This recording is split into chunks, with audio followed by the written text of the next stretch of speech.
예, 저희가 준비한 두 주제인데요. 이재명, 이낙연 두 사람의 회동 얘기, 그리고 방송인 김어준 씨 얘기 차례로 만나보겠습니다. 이재명 후보가 예고한 대로 오늘 경기도지사직을 사퇴했습니다. 이제 대선 후보로 활동을 본격적으로 시작한 셈인데요. 화면부터 만나보겠습니다. 주어진 임기를 다하지 못하고 도지사로서 이렇게 인사드리게 돼서 아쉽고 또 송구하다는 말씀을 드립니다. 경기도가 대한민국의 표준이 된 것처럼 대한민국을 세계의 표준으로 만들어 가겠습니다. 새로운 대한민국 공정한 세상으로 반드시 보답하겠습니다. 원팀이 아니라 이제 드림팀이 돼야 된다고 말씀해 주셨어요. 잘 되겠지요. 감사합니다. 예, 오늘 경기도지사직을 사퇴한 이재명 지사. 잠시 뒤에 이 얘기는 만나보기로 하고요. 구정차장. 네. 내일 오전 11시에 대통령과 만난다. 뭐 일단 시점상으로 뭐 늦은감이 있지만 일단 대통령을 만나서 이제 본격적인 원팀을 시작한다는 얘기입니까? 대통령 만나서 원팀을 하면은 우리 국민들이 되게 싫어하시겠죠. 예. 왜냐하면 이제 잘못하면 국정 최고 책임자가 특정 후보를 편든다 이제 이런 인식을 줄 수 있기 때문에. 하지만 예. 여당 후보가 갖는 프리미엄이 바로 이런 겁니다.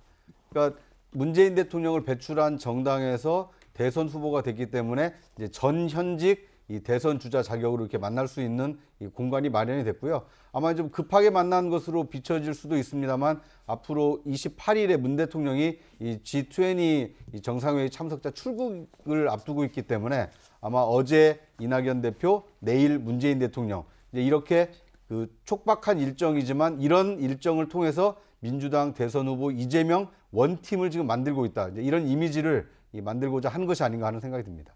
내일 만남 장소는 청와대 상춘제로 알려지고 있죠. 청와대도 선거관리 유권 해석 범주 내에서 얘기할 것이다. 그러니까 대선 관련 대화는 안 할 것이다 라는 게 청와대 설명인데요. 일단 내일 오전 11시에 문재인 대통령과 이재명 후보가 만납니다. 시간 역순으로 가볼게요. 오늘 경기도지사 사퇴했고 내일 대통령 만납니다. 그런데 어제 일요일이었습니다. 이재명 후보가 민주당 대선 후보로서 이낙연 전 대표와 만났는데요. 어제 두 사람이 2주 만에 만난 겁니다. 그런데 회동 장소 밖은 꽤 소란스러웠습니다. 화면 만나보겠습니다.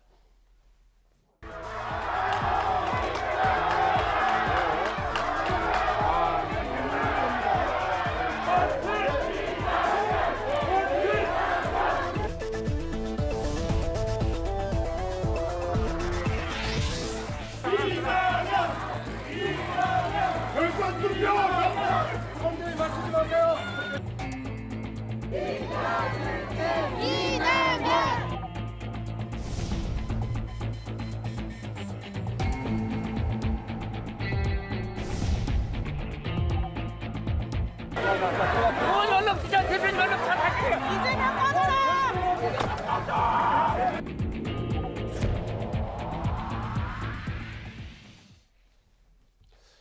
안은 화기애애했는데 밖은 꽤 시끄러웠습니다. 30분 비공개 회동에서는 무슨 얘기를 나눴는지가 좀 관심인데 일단 정권 재창출에 힘을 보태겠다. 이낙연 전 대표도 2주 동안 마음을 좀 많이 추스린 것 같습니다. 어떻게 보셨어요? 뭐 이낙연 전 대표도 좀 이제 한계 상황에 봉착을 했죠. 왜냐하면 11월 5일이 되면 야당이 이제 후보가 결정이 되지 않습니까? 그 전에도 사실 이 문제가 해결이 되지 않으면 본인 정치적인 어떤 미래도 상당히 무거울 수밖에 없는 상황이지 않습니까? 그래서 아마 안팎에 여러 가지 압력이 있었던 것 같아요.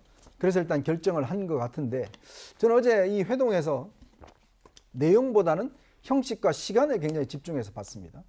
왜냐하면 제가 평소 이낙연 전 대표 같은 경우는 본인이 항상 이렇게 사람들을 만나고 또 마음이 만난 사람들끼리와 대화를 할 때는 꼭 저녁에 막걸리를 곁들인 만찬을 해요.